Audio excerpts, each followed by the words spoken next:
ऐसा कहा जाता है कि ये जो गुफा है ये सीधे मणिमहेश में जाके निकलती है। ये जो मंदिर की पूरी कहानी है वो आपको पता ही होगा कि एक चरवाहे के ऊपर ही कहानी है। वही अपनी भेड़ों को लेकर और इस जो मूर्ति है उसको लेकर के जा रहे थे यहाँ से, जो रास्ते में रुक गए थे। शायद ही आपने हिमाचल में ऐसा कोई शमशान घाट देखा होगा।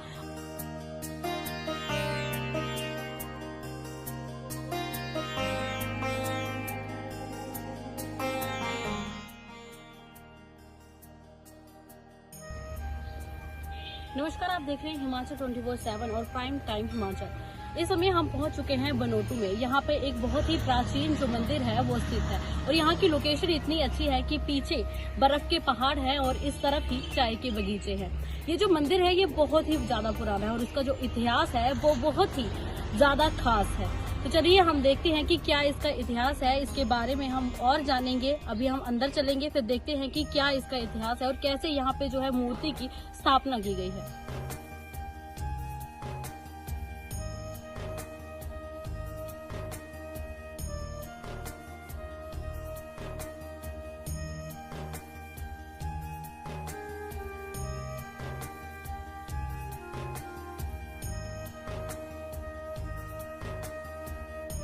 जैसे कि आप पीछे देख ही सकते हैं कि बोर्ड पे लिखा हुआ है ओम महाशिव शक्ति शनिदेव मोक्ष धाम बनोटू।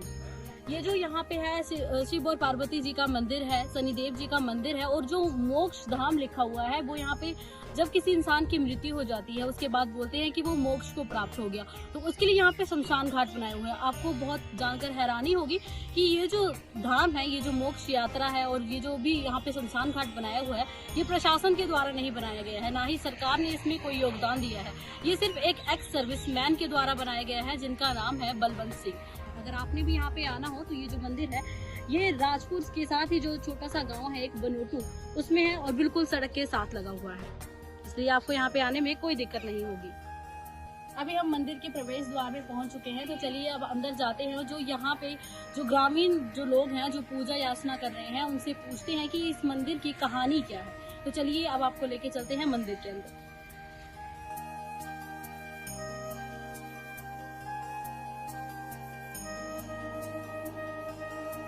अब आपको सबसे पहले हम जो यहाँ का मुख्य मंदिर है उसकी तरफ लेके चलते हैं, जो मुख्य दरबार है उसके दर्शन करवाते हैं, फिर आपको जो अन्य मंदिर है उनके बारे में भी बताएंगे। यहाँ पे कहा जाता है कि शिव जी, पार्वती जी और उनका पूरा परिवार जो है वो यहाँ पे विराजमान है। तो चलिए अब देखते हैं अंदर का नजारा।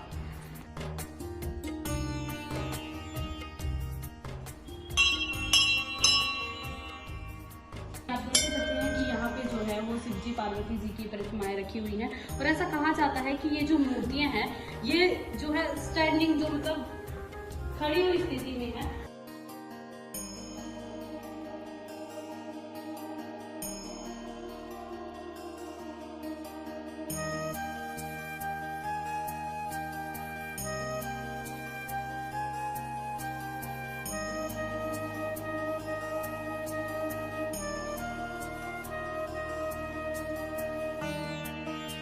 जैसे कि आप देख ही सकते हैं यहाँ पे शिव जी और पार्वती जी की जो है मूर्ति स्थापित की गई है और ऐसा कहा जाता है कि ये पूरे हिमाचल में सिर्फ 2 ही जो मूर्तियां हैं ऐसी हैं और शिव जी पार्वती जी की, और ये सिर्फ एकमात्र एक ये और एक और जो स्थान है कसोल बताया जा रहा है वहां पर है एक मूर्ति ऐसी। तो चलिए इनसे जानने की कोशिश करते हैं। यहाँ के ग्रामीण क्षेत्र के जो है निवासी हैं वो पूजा अर्चना कर रहे हैं, इनसे जानने की कोशिश करते हैं कि क्या है ये पूरी बात, कितनी मूर्तियां हैं। हिमाचल में आपका स्वागत है। मैम थोड़ा सा बताना कि ये मंदिर मतलब जो मूर्तियां हैं ये आपने बताया कि 2 ही जगह पे है, तो आप बता सकते हो कि क्या है इनकी कहानी है? तो इनकी कहानी यही है ना, ये एक गद्दी था, वो इन मूर्तियों को लेकर अपने गधेर में जा रहा था तो उसको यहाँ पर प्यास लगी। तो ये मूर्तियों को नीचे वहाँ पर एक कुआं है, बावड़ी बोलते हैं यहाँ पर, उसमें उसने पानी पिया और यहाँ पर आराम करने के लिए बैठ गया। तो उसने मूर्ति जो पीछे कंधे पर रखी हुई थी, जैसे वहाँ पर ये बैठा उसको नींद आ गई। जब उसके साथ उसके एक भेड़ बकरियां भी थी साथ में, उसने उनको बाहर बैठाया और खुद इधर बैठ गया। और जब वो उठने लगा नींद के बाद तो मूर्तियां जो वो उठाई नहीं गई, वो यहीं पर स्थापित हो गई। और वो अपने वो भेड़ बकरियों को लेकर मणि महेश का ये है वहाँ गुफा, वहाँ से चला गया। अच्छा, मतलब ये है कि यहाँ पे जो एक चरवाहे थे वहाँ उन्होंने वो मूर्ति गद्दी समुदाय के थे जिन्होंने यहाँ पे मूर्ति रख दी और तभी से ये जो मूर्तियां हैं यहीं पे स्थापित हो गई। उसके बाद यहाँ उसके बाद इस मंदिर का निर्माण किया गया। हाँ, फिर ये छोटा सा मंदिर था, फिर बालकृष्ण द्वारा ये मंदिर का बड़ा निर्माण किया गया। अच्छा, और अभी कौन इस मंदिर की देख रेख करता है? अभी तो कर रहे हैं ना, पहले बालकृष्ण मास्टर जी करते, उन्होंने ये सारा मंदिर बनवाया। आपने बताया था कि एक और मूर्ति है, वो कहाँ पे? मेन परसों आप। अच्छा, तो यहाँ से मतलब जैसे होता है ना कि चरण स्पर्श करके लेके जाते हैं, वैसे किया था या फिर पहले से ही वहाँ पे वो जो मूर्ति है वो स्थापित? नहीं, वो पहले से वो भी स्थापित है। अच्छा, उसके तो नीचे तो उसका तो रहस्य बहुत ज्यादा है ना, उसको तो मैंने मैंने तो उसका रहस्य जाना हुआ, मैं उधर रही हूँ ना 1.5-2 साल। उसका क्या रहस्य है? क्या उसके साथ एक हवन कुंड है आगे जाके, जैसे ये है ना वैसे हवन कुंड बना हुआ। तो यहाँ पर 2 दरवाजे हैं उसमें। एक दरवाजे से पहले जब हम रहते थे 80 में, तो वहाँ पर एक पंडित थे, उनका जो पिताजी थे वो उस दरवाजे से अंदर जाते थे। अंदर नीचे उसके एक तालाब था, तालाब में सांप ही सांप थे। तो 4 बजे उठ के वो नंगन होके तो वहाँ से पानी ले आते थे, उन मूर्तियों का नहलाते थे और शिवलिंग को भी। वो पानी जो है वहाँ कौ एक स्थान है जगह पर, वहाँ पर जाता था। वो पूर्व भी वहीं पर मिलते थे और पानी वहीं पर मिलता था, उधर नहीं रहते थे वो। तो उसके बाद उनके देहांत होने के बाद उनका बेटा जाने लगा, तो उसको स्वप्न हो गया कि तू नहीं जा सकता वहाँ, तो डर जाएगा। तो साइंटिस्ट आए थे, तो वहाँ पर हवन कुंड वो उठाने लगे वहाँ से उसको चक्के को। तो बोलते ऐसे भूचाल जैसा आया, फिर वो बंद हो गया। फिर उन्होंने उठाना बंद कर दिया, भूचाल आ गया। जैसे यहाँ पर जो है आरती का समय भी निर्धारित किया गया है, आरती का समय भी बताया गया है। जैसे यहाँ पे पहले ही लिखा हुआ है कि ग्रीष्म काल में जो है प्रातः 5 बजे से लेकर 7:30 बजे तक यहाँ पे जो है आरती हो करेगी। सुबह 5 बजे और शाम को 7:30 बजे, और शरद कालीन में प्रातः 5:30 बजे और शाम को 6 बजे यहाँ पे जो है आरती हुआ करेगी। और मंदिर में अगर हवन पाठ यज्ञ के लिए अगर मंदिर से कमेटी से संपर्क करना पड़ेगा, जो मंदिर की कमेटी है उनको पहले बताना पड़ेगा कि यहाँ पर उन्होंने यज्ञ करवाना या फिर हवन करवाना। जिस किसी ने यज्ञ और हवन करवाना हो वो कमेटी से बात करके यहाँ पर यज्ञ और हवन करवा सकता है। अब हम मुख्य जो मंदिर है उससे निकल चुके हैं और अब यहाँ पे बाहर छोटे छोटे से मंदिर बनाए हुए हैं। तो यहाँ पे लिखा भी हुआ है कि CCTV कैमरा की निगरानी में है। जो भी व्यक्ति यहाँ पे पूजा पाठ करने आते हैं वो सभी देख सकते हैं कि CCTV में कोई भी हलचल ऐसी कर नहीं सकते। ये देखिए, जैसे कि ये मंदिर है, ये राधा कृष्ण जी का मंदिर है, छोटी सी उनकी प्रतिमाएं रखी हुई हैं। ये जो आप देख सकते हैं कि हनुमान जी का मंदिर है, हनुमान जी की प्रतिमा यहाँ पे स्थापित की गई है। यहाँ पे बाहर हनुमान चालीसा भी लिखी हुई है, जिस किसी को हनुमान चालीसा ना आती हो वो यहाँ पे पढ़ सकता है। ये राम, सीता और लक्ष्मण जी की 3 प्रतिमाएं हैं, 3 मूर्तियां हैं। यहाँ पे छोटे छोटे मंदिर जैसे हमारे जो भी देवी देवताएं हैं उनके बनाए हुए हैं। नीचे इनकी जो चरण में है वो हनुमान जी की छोटी सी मूर्ति बनाई हुई है। अब आपको दिखाते हैं एक बहुत ही रहस्य से भरी हुई कहानी और एक बहुत ही रहस्य से भरी हुई गुफा, जो शायद ही आपको किसी ने दिखाई हो या फिर शायद ही आपको इसके बारे में पता हो। ऐसा कहा जाता है कि ये जो गुफा है ये सीधे मणि महेश में जाके निकलती है। आप देख ही सकते हैं कि कितनी छोटी सी गुफा है। ये प्राचीन समय में ऐसी ही छोटी छोटी गुफाएं होती थी और ऐसी ही छोटी छोटी गुफाओं में से होकर लोग एक जगह से दूसरी जगह जाते थे, एक जगह से दूसरी जगह यात्रा करते थे। जैसे कि आपको पता ही है कि प्राचीन समय में यहाँ से वहाँ यातायात के साधन बहुत कम होते, तो ऐसी तरह की छोटी छोटी गुफाएं बनाई होती थी। इसमें शायद मैं तो अंदर जा नहीं सकती, पर जो उस समय के लोग थे वो यहीं से जाकर जो है यात्रा किया करते थे। ये छोटी छोटी गुफाएं ही मणि महेश और ऐसे ऐसे कई बड़े बड़े प्रसिद्ध जो मंदिर है वहां पर जाकर निकलती। इस गुफा की एक और मान्यता ये भी है कि जो भेड़ पालक होते हैं वो यहीं से लेकर अपनी भेड़ों को लेकर जाते थे और यहीं से अपनी जो भेड़ों को है वो यहाँ से निकालते थे। इसीलिए ये जो मंदिर की पूरी कहानी है वो आपको पता ही होगा कि एक चरवाहे के ऊपर ही कहानी है। वही अपनी भेड़ों को लेकर और इस जो मूर्ति है उसको लेकर के जा रहे थे यहाँ से, जो रास्ते में रुक गए थे। तो वो यही कहा जाता है कि वो इसी रास्ते से जो थे वो मणि महेश जा रहे थे। हमारा यही प्रयास रहता है कि हम अपने चैनल चैनल के माध्यम से आपको ऐसी ही जानकारियां देते रहें, ऐसी ही जानकारियों से अवगत करवाते रहें जो आपने ना कभी कहीं देखी हो, ना ही कभी सुनी हो। हमने एक आपको पहले भी ऐसी ही गुफा के बारे में बताया है जो डमटाल से होकर हरिद्वार निकलती थी। वैसे ही आज ये जो गुफा है, ये बनोटू की गुफा है जो यहाँ से लेकर मणि महेश में जाकर निकलती है। शायद ही आपने हिमाचल में ऐसा कोई शमशान घाट देखा होगा। और इसमें जो है बहुत सारी सहूलतें दी हुई हैं जो कि मतलब जब इंसान की मृत्यु हो जाती है उस समय में इस्तेमाल की जाती हैं, जिसके बारे में हम आपको आगे चलकर विस्तार में बताएंगे। फिलहाल आप ये देखिए, जो है ये प्रवेश द्वार है, इस मोक्ष आता है उसका प्रवेश द्वार है। जैसे कि आप पीछे देख ही सकते हैं कि यहाँ पे जो है एक शेड का निर्माण किया गया है जिसमें जो लकड़ियां हैं वो रखी गई हैं। जब इंसान की मृत्यु हो जाती है तो उसको शमशान घाट लेके जाते हैं तो उसके लिए लकड़ियों का भी इस्तेमाल होता है। लकड़ियों पर ही उसकी चिता बनाई जाती है, उसे जलाया जाता है। तो इन्होंने पहले से ही यहाँ पे इसका जो है वो संग्रह करके रखा हुआ है। जब किसी की मृत्यु हो जाएगी, मतलब होती ही है, तो जैसे तब यहाँ से वो जो है वो लकड़ियां इस्तेमाल कर सकते हैं। आप देख ही सकते हैं कि ये जो रास्ता है ये किसी पार्क का रास्ता नहीं है। ज्यादातर आपने देखा होगा कि ऐसे जो रास्ते हैं वो पार्क के रास्ते होते हैं, लेकिन ये जो है ये शमशान घाट का रास्ता है। यहाँ पे रास्ते में यहाँ पे लिखा भी हुआ है राम नाम सत्य है। जो जैसे कि जब किसी को लेके जाते हैं तब वहाँ पे राम नाम सत्य है ऐसे बोलते बोलते हुए लेके जाते हैं। वैसे इस पूरे रास्ते में यहाँ पे छोटे छोटे से बोर्ड लगाए हुए हैं।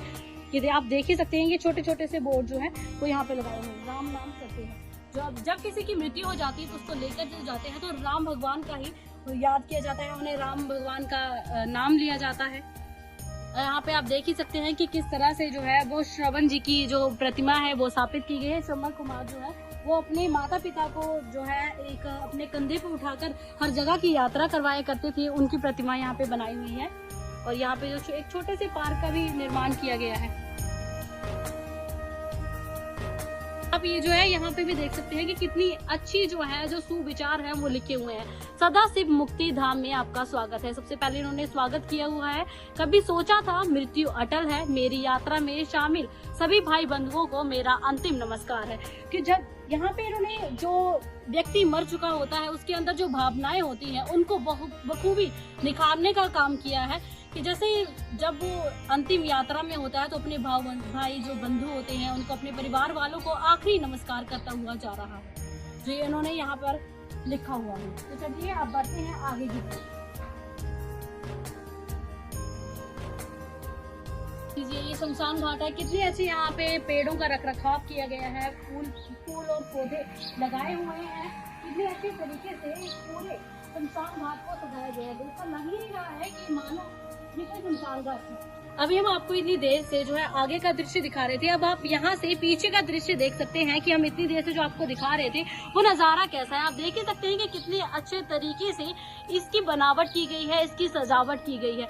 ऐसे इसको देखकर ऐसा लग ही नहीं रहा था कि ये शमशान घाट है। ऐसे लग रहा था कि मानो पता नहीं हम कौन से पार्क में आ गए, कितने बड़े पार्क में आ गए हैं। एक बहुत ही सोचने वाली बात है कि किसी ने इसकी जो यात्रा है इसको कितने अच्छे तरीके से व्यवस्थित किया गया है, कितने अच्छे तरीके से बनाया गया है।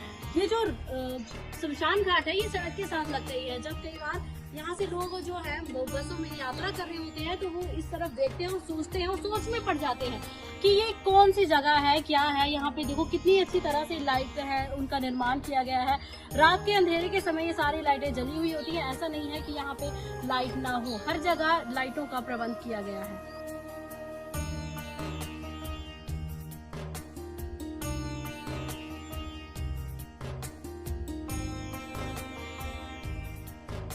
जब सबको लाया जाता है तो उसको विश्राम गृह में रखा जाता है। पहले उसको विश्राम दिया जाता है, उसके बाद उसकी चिता सजाई जाती है और उसके बाद उसको जो है वो आग लगाई जाती है। तो जैसे जिस किसी की भी चिता होती है तो जैसे जो इंसान, जिस व्यक्ति ने दाह देना होता है तो यहाँ पे उसकी प्रतिमा बनाई हुई है कि किस प्रकार से दिखाया हुआ है कि जो हमारा जो कल्चर है उसमें जैसे धोती वगैरह पहन के जो है दाह दिया जाता है, वो यहाँ पे उन्होंने दिखाया हुआ है कि किस तरह से उस समय व्यक्ति के दिल में भावनाएं होती हैं, किस तरह से उसके दिल में दर्द होता है।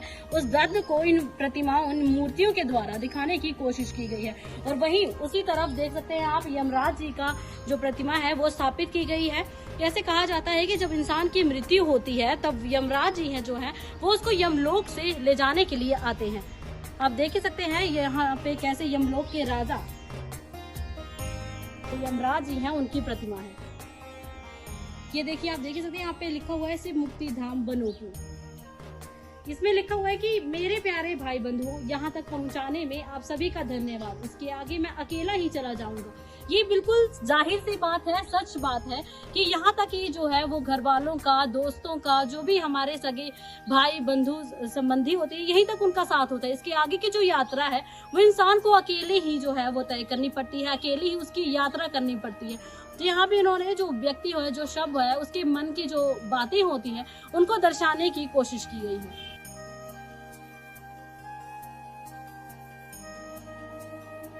जैसा कि आप देख ही सकते हैं कि यहाँ पे जो अंतिम यात्रा होती है उस समय किस तरह से जो शव है उसके लिए चिता बनाई जाती है, वो यहाँ पे चिता बनाई हुई है और जो शव है उसको भी एक प्रतिमा के रूप में दिखाया गया है कि किस तरह से शव को लेटाया जाता है। और ये जो अंतिम यात्रा में जो लोग उनका साथ देते हैं उनकी प्रतिमाएं बनाई हुई हैं। आप देख ही सकते हैं कि ये जो प्रतिमाएं हैं, इनके जो प्रतिमा बनाने का तरीका सामने दिखाई दे रहा है कि वो इस समय दुख में है। जब किसी का अपना होता है तो उसको जो दर्द होता है उसको इन प्रतिमाओं के जो माध्यम से दिखाने का वो खूबी जो है वो प्रयास किया गया है। यहाँ पे जो है शिव जी की बहुत बड़ी प्रतिमा बनाई हुई है। यहाँ पे मैं आपको बता दूं आपकी जानकारी के लिए कि यहाँ पे एक गाने की जो है वो शूटिंग भी की गई है। मेरा भोला है भंडारी गाने के जो बोल हैं उसकी शूटिंग की गई है, जो बाबा हंसराज हंसारी के द्वारा जो है वो गाना गाया गया है। देख सकते हैं इस प्रतिमा को, कितनी विशाल का ये प्रतिमा है। ये भोले भंडारी की प्रतिमा है।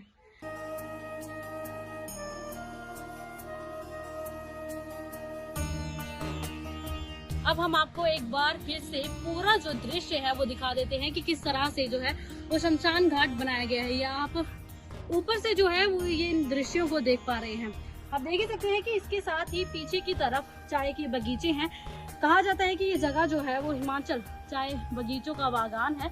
वो सारे बगीचे आप देख सकते हैं पीछे। और वहीं दूसरी तरफ जो है वो यहाँ पे जो पहाड़ है, जो हिमाचल की शान है, वो पहाड़ है पीछे, जो जिन्होंने बर्फ की सफेद जो चादर है वो ओढ़ रखी है। और ये साथ में यहाँ पे मोक्ष एयरलाइन जो है उसका निर्माण किया गया है।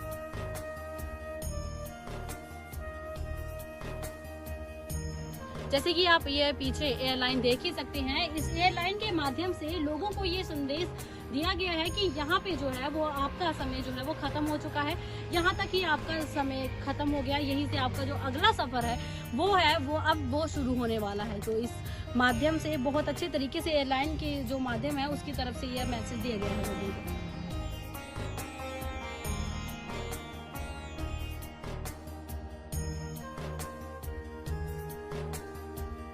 ये जो भी हमने आपको मुक्ति धाम दिखाया उसका जो निर्माण है वो यहीं के, हमने बताया था कि यहीं के जो प्रधान है उनके द्वारा किया गया है, वही उनकी देखरेख करते हैं। वो तो किसी कारणवश यहाँ पर नहीं आ पाए, लेकिन इस समय हमारे साथ मौजूद है उनकी धर्मपत्नी। तो चलिए उनकी धर्मपत्नी से बात करके जानने की कोशिश करते हैं कि किस तरह से उन्होंने इस मंदिर का निर्माण किया। मैम आपका नमस्कार, हमारे चैनल में स्वागत है। नमस्कार मैम, आप बता सकती हो कि किस तरह से इस मंदिर का निर्माण किया गया है? इस मंदिर का निर्माण जैसे अपनी मेहनत से किया सभी ये काम। पहले तो आर्मी में नौकरी करते थे, अभी उससे रिटायर हो गए, कैप्टन ले आए हैं रिटायर होके। तो इन्होंने सोचा कि क्यों इधर जैसे शनि का मंदिर बनाते हैं, मुक्ति धाम बनाते हैं। तो इन्होंने फिर इधर जैसे यही सोचा कि अब मैं कैप्टन पेंशन आया हूँ तो पैसा उधर से चलो आर्मी से लाया हूँ तो मैं कुछ न कुछ अच्छे काम करता हूँ, लोगों के भले के लिए पैसा लगाए वो। हाँ, तो जैसे हमारा लड़का भी है वो भी आर्मी में है जी। तो वो बेटी है, उनकी शादी होगी, वो अपने ससुराल में है जी। तो फिर हम दोनों ही इधर जैसे देखभाल करते, साफ सफाई करते हैं जी। मतलब ये जो पूरा देख रेख का जो कार्यभार है वो आप ही ने संभाला है? हम दोनों ने संभाला है ना।